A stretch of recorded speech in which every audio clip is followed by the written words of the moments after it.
So alright, good morning mga bro. Welcome back po sa panibagong vlog natin mga bro. Alright mga bro. So for today's video, maglalagay po tayo ng spacer dito mga bro. Spacer natin. Kumbaga yung spacer natin mga bro dito, diretso na rin yung dulo, doon na rin ilalapat yung dulo ng plywood mga bro. Gaya nito. Yan. Then at the same time, spacer na rin siya. Alright mga bro. So, ito yung spacer natin mga bro. Yan. Once na maglagay kayo ng spacer dito mga bro, or once na maglagay kayo dito ng spacer or connector ng plywood mga bro, kukuha kayo ng sukat sa dulo. Huwag dito. Yan. Kukunin nyo yung sukat niyan, yung dulo na yan. Yan, kahit saan dulo mga bro. Tapos, siya yung putulin nyo, siya yung dadalhin nyo dito. Spacer. Kagaya na ito. Para magparehas yung pagitan niya. Kasi itong tubular natin na to, hindi natin masisigurado kung diretso ito.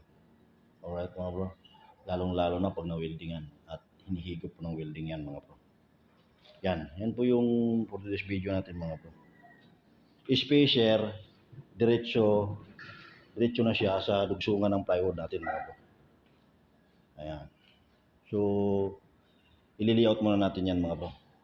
Alright mga bro, so dalawang dugsong itong plywood na to. Yan, isa dito, isa doon. Alright, so kailangan natin yung tansi dito. Tansi. Ayan mga bro. So kung mapapansin yung mga bro, itong portion na to, wala po sa eskwela tong bahay na to mga bro. Hindi ko alam kung paano ginawa tong bahay to. Mahirap naman makialam din. Kasi diskarte po nila yan. Alright mga bro. Ayan. Kung papakita ko sa inyo mga bro, yung trabaho nila. Hindi naman tayo nagmamagaling pero dapat ayusin din naman natin ng konti. Ayan o. Tingnan mo yung mga so pagdating doon sa dulo, dikit siya. So ibig sabihin, itong pader na to wala sa hulog to. Wala po talaga sa hulog. Tingnan nyo, makikita yung mga bro, yung pusti-pustihan nila yan.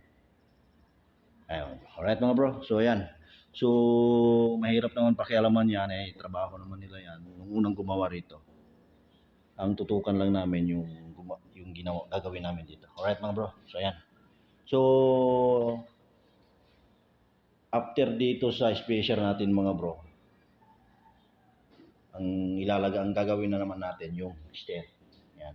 Then plywood na. Alright mga bro. So ayan. Yan po yung scope of work natin dito. Babanggitin ko uli ang scope of work namin dito mga bro.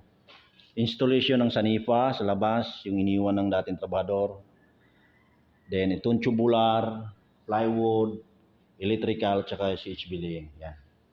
Yung dalawang patong. Yan lang po yung scope of work namin dito mga bro. Ayan. So ayan. Yung partition dito, to follow na lang daw sabi niya. Alright? Ayan mga bro. So, layout muna kami para sa dugsungan ng plywood natin dito mga bro. At the same time, yung spacer natin. Alright? Ito yung layout natin. Ayan. Ito yung guhit niya mga bro. Yan po yung pinaka-escape niya. Mula doon hanggang dito, yan po yung pinaka-escape. So, tips ko lang mga bro.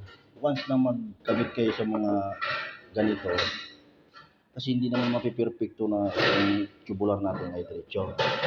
Tips ko lang sa inyo, once na maglagay kayo ng spacer at saka yung dugsungan ng plywood, i-actual nyo mga bro. Ito kagaya ito, in-actual ko. Para madali kang makapag-adjust sa tubular. Para pag na-welding mo yan, dire-diretso. Kailangan mo lang i-actual. Alright mga bro, so yan. Yan, kailangan isintro siya natin. Sintrong-sintro siya para madali mo siyang itornilyo. Alright mga bro. So black screw lang ang gamitin ko dito mga bro. Para lubog na lubog siya. Alright. So yan mga bro. Yan po yung layout natin.